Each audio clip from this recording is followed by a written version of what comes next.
Okay, so our speaker today is Jakob, who is a student in the Department of Geography and working with Rachael Garrett. And yeah, he's going to talk about the Ivory trade, which was part of his MRes thesis.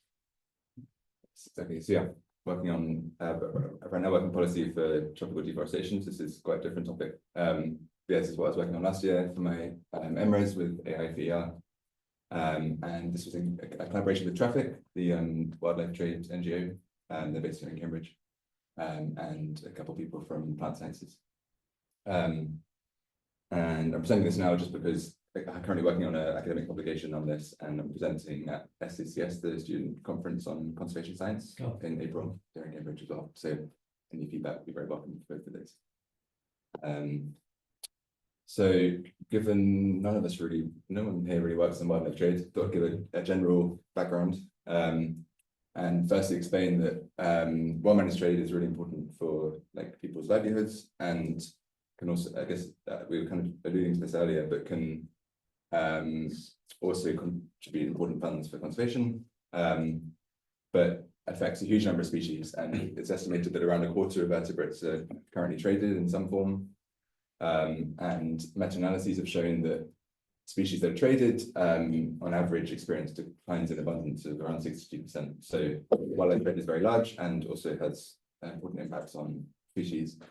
So it's a key driver of the biodiversity crisis that we're in right now. And then specifically, illegal trade is poorly understood and obviously unregulated.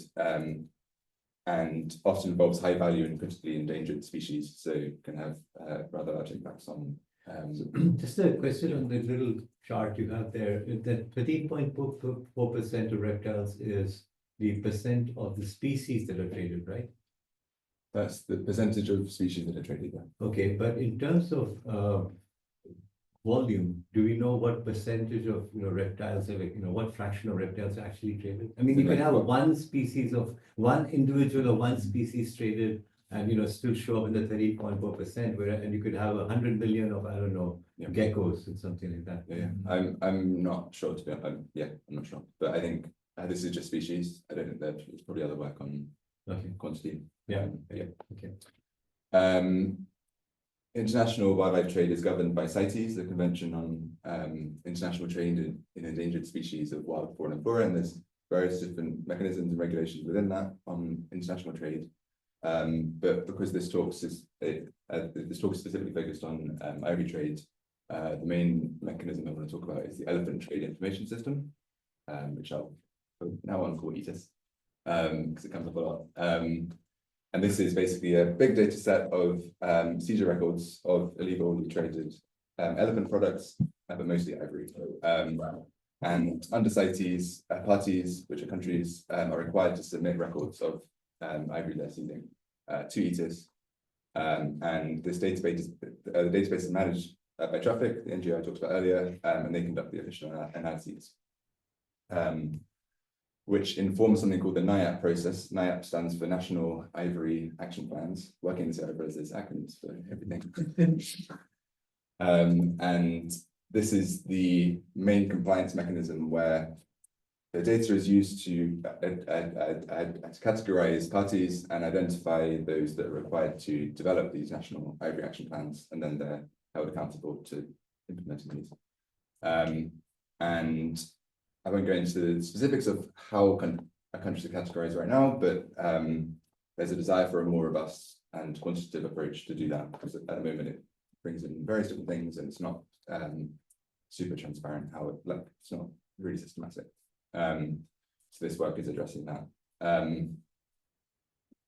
Just going back a bit to methods and thinking about how to visualize trade, using networks is really helpful to link the actual direct exploitation of species to kind of the broader trade networks, and because we want policy that addresses everywhere along the supply chain, but not just on the where species are being impacted, but we want to link that to transit hubs and destinations and deal with demand, for example.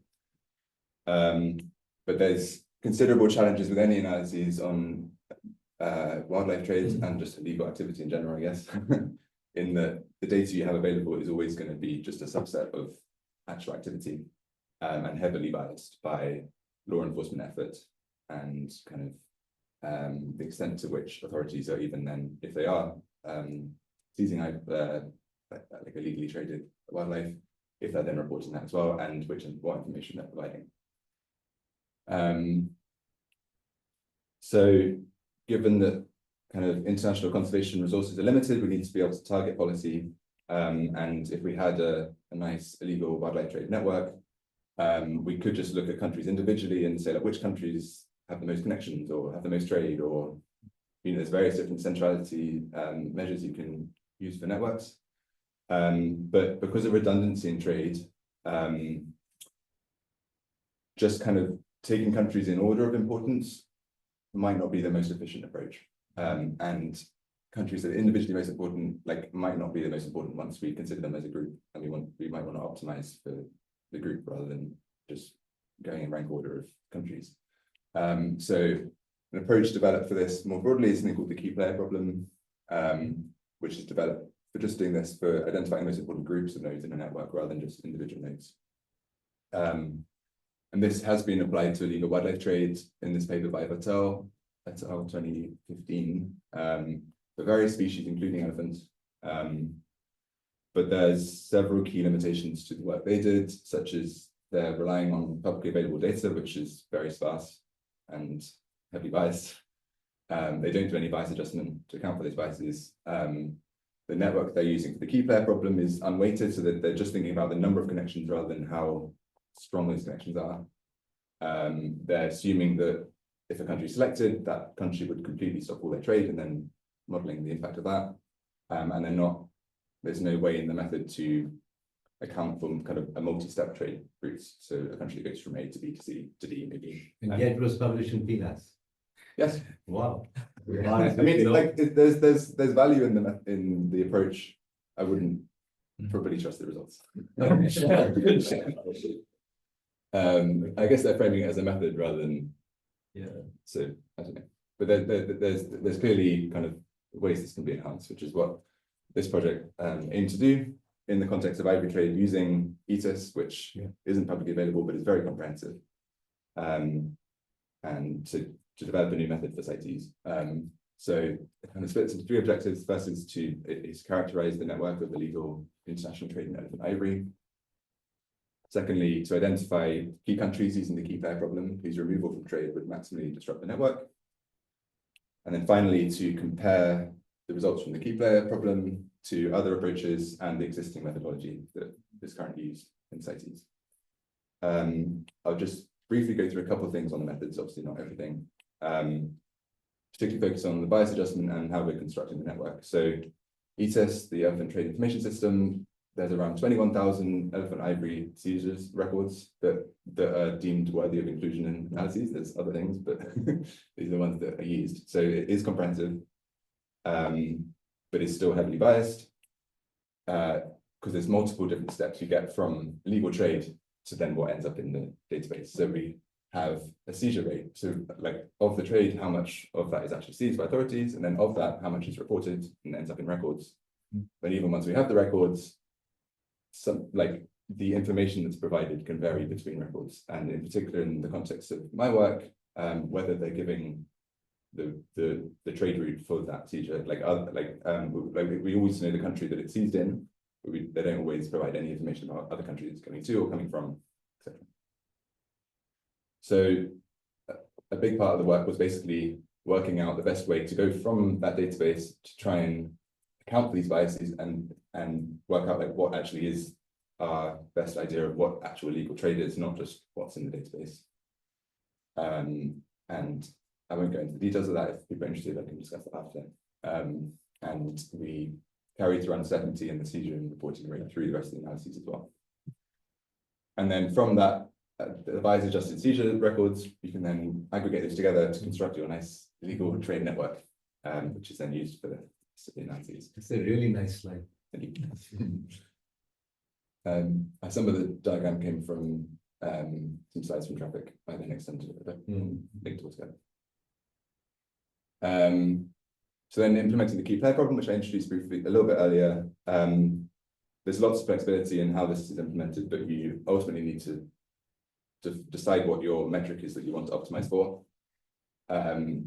We ended up defining our own because the ones that came in built with the package didn't quite meet the needs of our data, and we came up with this metric of disruption, which we're defining for a group of countries as the proportion of ivory that would be lost from the network if all trade associated with at least one country in the group were removed. So basically, how much ivory trade as a portion of total ivory trade does this group of countries interact with?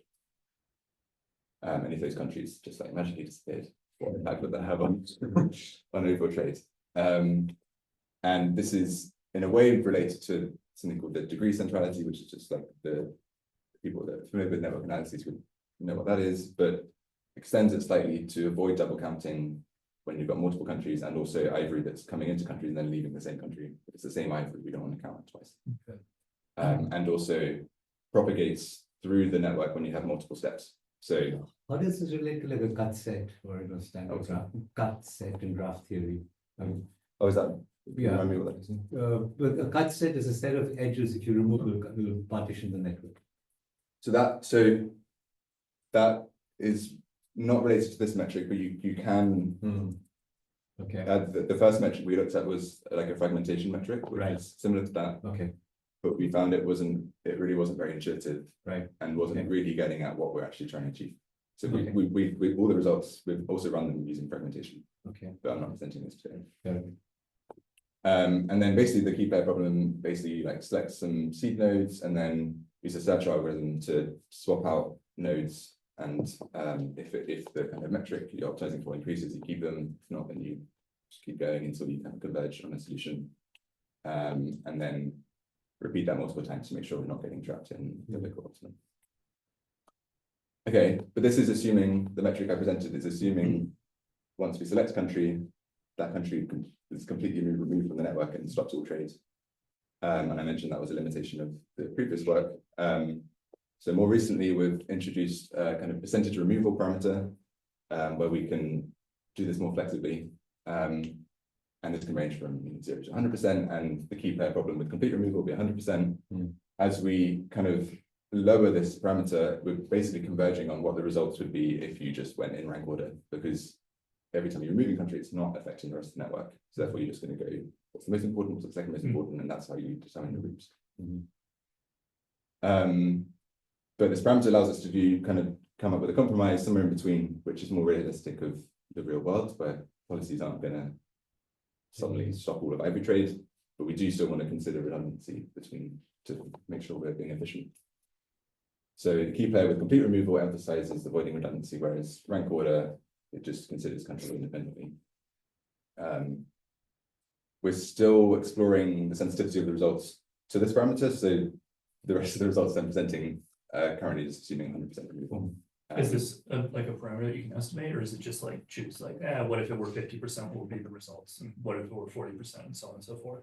Yeah, it's a good question. At the moment, we're basically, the idea is that the approach is flexible to be able to be any of this, and then we'd leave that to people that are familiar with policy and the policy people within CITES and whatever the mechanism to determine what value they think is most appropriate. For the paper, we'll probably just choose 50% as a kind of neat somewhere in the middle. If you have to choose something, might as well go somewhere, bang in the middle. There could be potential even to think about, this isn't something we're going to do, but to think about like whether you set a different value for different countries based on their previous record of like effective policy or not. But that's not somewhere we're going to go with this work. Okay, so moving on to results. I mentioned the 3 objectives. I'll go through those one at a time. So first, looking at the network, what we end up with is these nice networks showing how ivory is moving across the globe. And these are split into raw ivory, which is like whole tusks or pieces of tusks, and worked ivory, which is where that's been like transformed into some other product. And these are the results just for 2018 to 2020, which is the like reporting period for the most recent CITES COP. But we've got these for going back, I think, I guess 3 times, like 9 years previously, and we'll be updating it soon for COP20. And the color of the nodes, like the darker it is, the greater proportion of Ivory is like implicated by that in that country, and then the thicker the edges and the more red they are. the bigger, and they've also got directionality to them. Key things to highlight really is just that, particularly for raw ivory, there's a very clear flow from African range countries towards Asia, and the network's very concentrated. Whereas for worked ivory, the network's a lot more dispersed. We have a lot more countries involved, and there's still some kind of general movement from Africa to Asia, but it's a lot more complex, and countries like the US are much more implicated in worked ivory, for example. I'll give a link at the end to like a web portal that Traffic have developed, where we've got like interactive maps for these, so you can play around and look at them in more detail. But thinking about how like the importance of individual countries varies through time, this is the proportion of ivory in trade for each country between these different each one of these. Sorry, I should have put the years on, but each one is a 3-year period aggregated together. And main things to point out here really is just that again, that the network is very concentrated. So we have lots of countries with very low proportion of ivory in trade, and then the few that are higher, and just how variable it is through time. So the countries that are important, like in COP19, aren't the same countries as would be important in COP18, COP17. So policy clearly needs to be dynamic and responsive. But the rest of the analyses will just be focusing on the COP19 period, like the map I just showed. This is just comparing the raw versus worked ivory networks, and basically showing that each dot is a country. And it's basically showing that there is some moderate correlation between how much raw ivory trade a country does and how much worked ivory trade a country does. But there's clearly a lot of variation. So countries that have trade a lot of worked ivory don't necessarily trade a lot of raw ivory, particularly when you look at the kind of anything above 10%, which is kind of that, because this is a logarithmic scale. So all of these are very zero, very low, and then we've got a few high values. This is also demonstrating the kind of skew in the importance as well. Moving on to results from the key player problem. We basically ran this for many different group sizes, because basically you choose a group size going in. Like if we wanted to select 4 countries, which 4 countries should they be? We've done it for every different value, and estimated the kind of overall group disruption score of that group. And you see that as you increase the group size, you disrupt more of the network. Makes sense. Again, for worked. But the main thing to highlight again is just that you don't need to remove many countries. This is assuming complete removal. So again, it's not maybe fully realistic, but it still does demonstrate that a lot of trade is concentrated in a small number of countries. So in the raw ivory network, removing 4 countries would disrupt 75% of trade. In the worked ivory network, removing 5 countries would disrupt 75% of trade. Just zooming in on what these countries would be. This is, 75% is arbitrary, but you have to choose something. This is what the countries are. I'm for now just giving kind of anonymous entry IDs because of this being about kind of demonstrating the approach, rather than this work being about highlighting specific countries, and the actual results are politically sensitive, and the kind of assumptions that we're making still need to be like fully worked through with policymakers. But